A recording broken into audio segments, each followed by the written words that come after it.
A pretty chilly start to your Thursday with temperatures in the single digits and clear skies to start the day, but more cloud cover is approaching from the north and west this afternoon. It's going to be really chilly though with breezy west-northwest winds. We'll really struggle to get into the teens with a high of only 12 degrees. That will be our coldest high temperature we've seen so far this winter. And also tonight with some more cloud cover, temperatures are still going to drop quite a bit to around 3 degrees for the overnight low. Now, as we go into tonight and tomorrow though, a storm system is approaching. That's going to be our next big focus with a winter storm watch already in effect for areas just south and east of St. Cloud and winter storm warnings for parts of southern Minnesota, with that winter storm approaching for tonight and tomorrow, with the highest snow accumulation expectations from the National Weather Service further towards the south and east where we already have the warning and the watch in effect. Lower totals the farther north and west you go.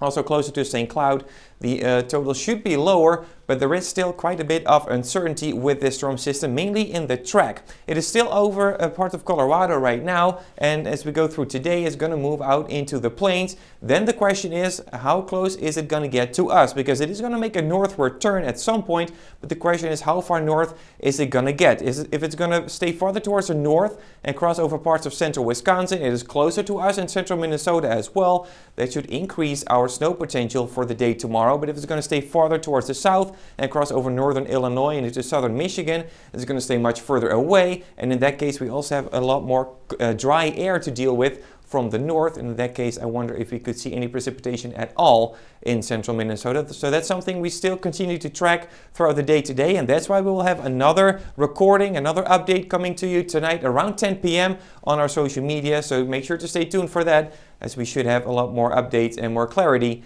by then with that additional recording. The good news, as we go into Saturday, the storm system is out of here. We should start to dry out more and more throughout the day, but we'll see much colder air coming in behind the storm system, and that means as we go into the weekend, we're looking at much cooler temperatures because our highs are still in the upper teens for tomorrow, dropping through the teens and even into the single digits by Saturday, because that high of 12 will be earlier in the day. And especially as we go into Sundays, looking much colder with highs even below zero, and wind chills will probably be in the 20s or 30s below zero with strong winds. So that's something to be aware of as well. So make sure to follow us on our social media with much more updates on this upcoming winter storm and the dangerous cold going into the weekend. Also with that additional video update coming to you later tonight. We are on X, Instagram, and TikTok.